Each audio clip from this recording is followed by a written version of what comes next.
Radhe Radhe friends. भगवान शिव, भगवान विष्णु सबका आशीर्वाद आप सबको मिले। तो माघ का महीना चल रहा है और मैं माघ मास की कहानी आप सबको सुना रही हूँ। तो आज है तीसरा अध्याय। आज की इस वीडियो में मैं आपको अध्याय 3, अध्याय 4, अध्याय 5 की कहानी सुनाऊंगी। चलिए शुरू करते हैं।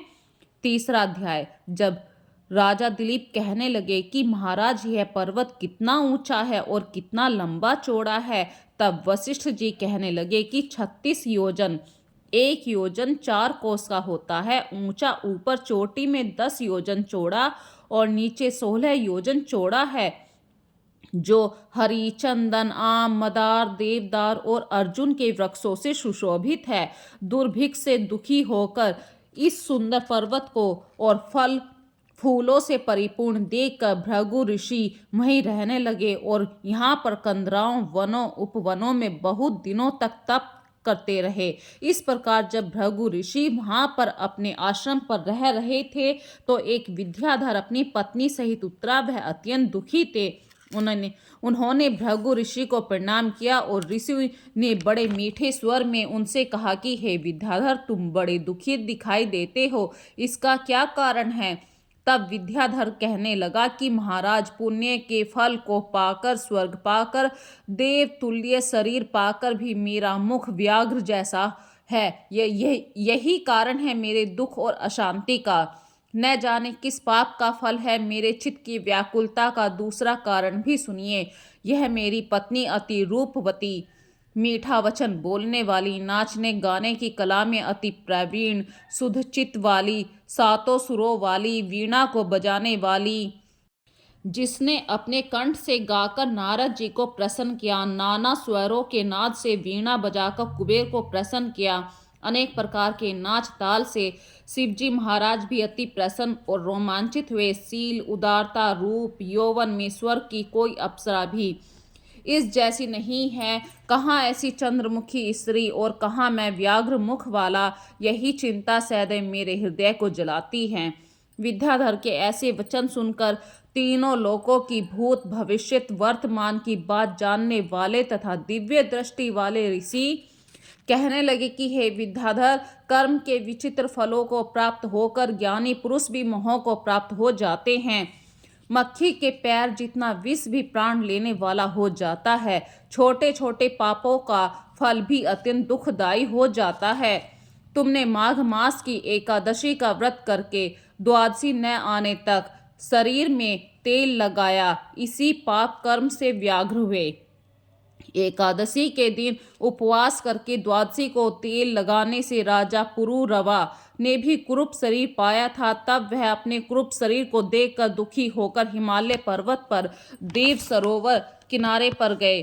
प्रीति पूर्वक शुद्ध स्नान कर कुशा के आसन पर बैठकर भगवान कमल नेत्र, शंख चक्र गदा पग के धारण करने वाले, पीताम्बर पहने, वन माला धारण किए हुए विष्णु का चिंतन करते हुए राजा पुरुरवा ने 3 मास तक निराहार रह भगवान का चिंतन किया। इस प्रकार 7 जन्मों में प्रसन्न होने वाले भगवान राजा के 3 महीने के तप से अति प्रसन्न हो गए और माघ की शुक्ल पक्ष की एकादशी को प्रसन्न हो भगवान ने अपने शंख के जल से राजा को पवित्र किया।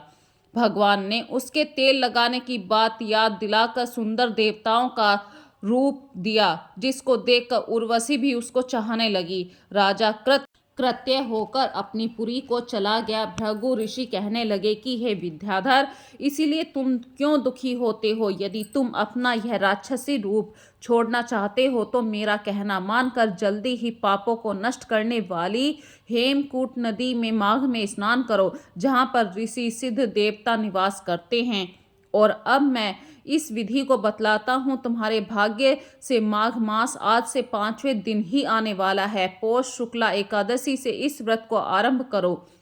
भूमि में सोना जितेंद्रिय रहकर दिन में 3 समय स्नान करके महीना भर निराहार रहो। सब भोगों को त्याग कर तीनों समय भगवान विष्णु का पूजन करो। जब तुम द्वादशी को शिवजी श्रोतम मंत्रों से पूजा करोगे तो तुम्हारा मुख देखकर सभी चकित हो जाएंगे। तुम भी अपनी पत्नी के साथ साथ सुखपूर्वक क्रीड़ा करोगे। माघ मास के प्रभाव को जानकर सदा माघ में स्नान करो। पाप और दरिद्रता से बचने के लिए मनुष्य को सदा यत्न से माघ मास का स्नान करना चाहिए। स्नान करने वाला इस लोक तथा परलोक में सदा सुख पाता है। वशिष्ठ जी कहने लगे कि हे दिलीप, भृगु ऋषि के यह वचन सुनकर विद्याधर अपनी स्त्री सहित उसी स्थान पर पर्वत के झरने में माघ मास का स्नान करते रहे। उसके प्रभाव से उसका मुख देव सदृश हो गया और वह मणि की ग्रीव पर्वत पर आनंद से रहने लगे। भृगु जी के नियम की समाप्ति पर शिष्यों सहित ईवा नदी के तट पर आ गए। इस प्रकार अध्याय 3 समाप्त हुआ। अध्याय 4। श्री वशिष्ठ जी कहने लगे कि हे राजन, अब मैं माघ के उस महात्म्य को कहता हूँ जो कार्तवीर्य के पूछने पे दत्तात्रेय जी ने कहा था। जिस समय साक्षात विष्णु के रूप श्री दत्तात्रेय जी सत्य पर्वत पर रहते थे, तब महिष्मति के राजा सहसार्जुन ने उनसे पूछा कि हे योगियों, मैं श्रेष्ठ दत्तात्रेय जी, मैंने सब धर्म सुने और अब कृपा करके मुझे माघ मास का महात्म्य कहिए। तब दत्तात्रेय जी बोले, जो नारद जी से ब्रह्मा जी ने कहा था वही माघ महात्म्य मैं तुमसे कहता हूँ। इस कर्म भूमि भारत में जन्म लेकर जिसने माघ स्नान नहीं किया, उसका जन्म निष्फल है। भगवान की प्रसन्नता, पापों के नाश और स्वर्ग की प्राप्ति के लिए माघ स्नान अवश्य करना चाहिए। यदि यह पुष्ट शुद्ध शरीर माघ स्नान के बिना ही रह जाए तो इसकी रक्षा करने से क्या लाभ। जल में बुलबुले के समान, मक्खी जैसे तुच्छ जंतु के समान यह शरीर माघ स्नान के बिना मरण समान है। विष्णु भगवान की पूजा न करने वाला ब्राह्मण, बिना दक्षिणा के श्राद्ध, ब्राह्मण रहित क्षेत्र, आचार रहित कुल, ये सब नाश के बराबर हैं। गर्व से धर्म का, क्रोध से तप का, गुरुजनों की सेवा न करने से स्त्री, ब्रह्मचारी, बिना जली अग्नि के हवन और बिना साक्ष्य की मुक्ति का नाश हो जाता है। जीविका के लिए कहने वाली कथा, अपने ही लिए बनाए हुए भोजन की क्रिया, शूद्र से भिक्षा लेकर किया हुआ यज्ञ, कंजूस का धन, यह सब नाश के कारण है।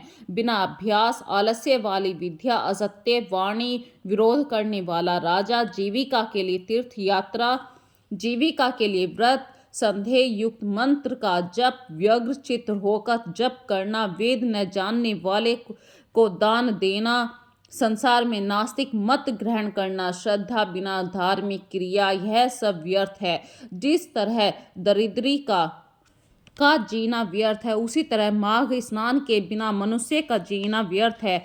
ब्रह्मधाती, सोना चुराने वाला, मदिरा पीने वाला, गुरु पत्नी गामी, इन चारों की संगति करने वाला माघ स्नान से पवित्र होता है। जल कहता है कि सूर्योदय से पहले जो मुझसे स्नान करता है, मैं उसके बड़े से बड़े पापों को नष्ट करता हूँ। महापातक भी स्नान करने से भस्म हो जाते हैं। माघ मास के स्नान का जब समय आ जाता है तो सब पाप अपने आप नाश भय से कांप जाते हैं। जैसे मेघों से मुक्त होकर चंद्रमा प्रकाश करता है, वैसे ही श्रेष्ठ मनुष्य माघ मास में स्नान करके प्रकाशमान होते हैं। काया वाचा मनसा से किए हुए छोटे या बड़े, नए या पुराने सभी पाप स्नान से नष्ट हो जाते हैं। आलस्य में बिना जाने जो पाप किए हों वह भी नाश को प्राप्त होते हैं। जिस तरह जन्म जन्मांतर के अभ्यास से आध्यात्मिक ज्ञान की प्राप्ति होती है, उसी तरह जन्म जन्मांतर के अभ्यास से ही माघ स्नान में मनुष्य की रुचि होती है। यह अपवित्रों को पवित्र करने वाला बड़ा तप और संसार रूपी कीचड़ को धोने की पवित्र वस्तु है। हे राजन, जो मन वांछित फल देने वाला माघ स्नान नहीं करते, वह सूर्य चंद्र के समान भोगों को कैसे भोग सकते हैं। तो इस प्रकार हमारा अध्याय 4 खत्म हुआ। अध्याय 5 शुरू करती हूँ। माघ मास के कहानी 5वां अध्याय। बोलिए राधे राधे। दत्तात्रेय जी कहते हैं कि हे राजन, एक प्राचीन इतिहास कहता हूँ। भृगु वंश में ऋषि का नाम की एक ब्राह्मणी थी जो बाल्यकाल में ही विधवा हो गई थी। वह रेवा नदी के किनारे विंध्याचल पर्वत के नीचे तपस्या करने लगी। वह जितेंद्रिय, सत्य वक्ता, सुशील, दानशीला और तप करके देह को सुखाने वाली थी। वह अग्नि में आहुति देकर उच्च व्रति द्वारा छठे काल में भोजन करती थी। वह वल कल धारण करती थी, संतोष से अपना जीवन व्यतीत करती थी। उसने रेवा और कल्पी नदी के संगम में 60 वर्ष तक माघ स्नान किया, फिर वहां पर मृत्यु को ही प्राप्त हो गई। माघ स्नान के फल से वह दिव्य 4000 वर्ष तक विष्णु लोक में वास करके सुंदर उपसुंद दैत्यों के नाश करने वाली ब्रह्मा द्वारा तिलोत्तमा नाम की अप्सरा के रूप में ब्रह्मलोक में उत्पन्न हुई। वह अत्यंत रूपवती, गान विद्या में अति प्रवीण, मुकुट कुंडल से शोभायमान थी। उसका रूप, यौवन और सौंदर्य देखकर ब्रह्मा भी चकित हो गए। वह कुमारी तिलोत्तमा रेवा नदी के पवित्र जल में स्नान करके वन में बैठी थी। तब सुंदु और उपसुंदु के सैनिकों ने चंद्रमा के समान उस रूपवती को देखकर अपने राजा सुंदु और उपसुंदु से उसके रूप की शोभा का वर्णन किया और कहने लगे कि कामदेव को लज्जित करने वाली ऐसी परम सुंदरी स्त्री हमने कभी नहीं देखी, आप भी चलकर देखें। तब वह दोनों मदिरा के पात्र रखकर वहां पर आए हुए जहां पर वह सुंदरी बैठी थी और मदिरा के पान से विहल होकर काम पीड़ा से पीड़ित हुए। दोनों ही आपस में उस स्त्री रतन को प्राप्त करने के लिए विवादग्रस्त हुए और फिर आपस में युद्ध करते हुए वहीं समाप्त हो गए। तब उन दोनों को मरा हुआ देखकर उनके सैनिकों ने बड़ा कोलाहल मचाया। तब तिलोत्तमा काल रात्रि के समान उनको पर्वत से गिराती हुई दसों दिशाओं को प्रकाशमान करती हुई आकाश में चली गई। देव कार्य सिद्ध करके ब्रह्मा के समान आई तो ब्रह्मा जी ने प्रसन्नता से कहा, हे चंद्रवंदनी, मैंने तुमको सूर्य के रथ पर स्थान दिया। जब तक आकाश में सूर्य स्थित है, नाना प्रकार के भोगों को भोगो। सो हे राजन, वह ब्रह्मणी अब भी सूर्य के रथ पर माघ मास स्नान के उत्तम भोगों को भोग रही है। इसीलिए श्रद्धावान पुरुषों को उत्तम गति पाने के लिए यत्न के साथ माघ मास में विधि पूर्वक स्नान करना चाहिए। तो इस प्रकार आपने आज अध्याय 3, अध्याय 4, अध्याय 5 की कहानी सुनी है। यदि इस वीडियो में आपको ये आवाज़ अच्छी लग रही है तो मुझे कमेंट सेक्शन में ज़रूर बताना।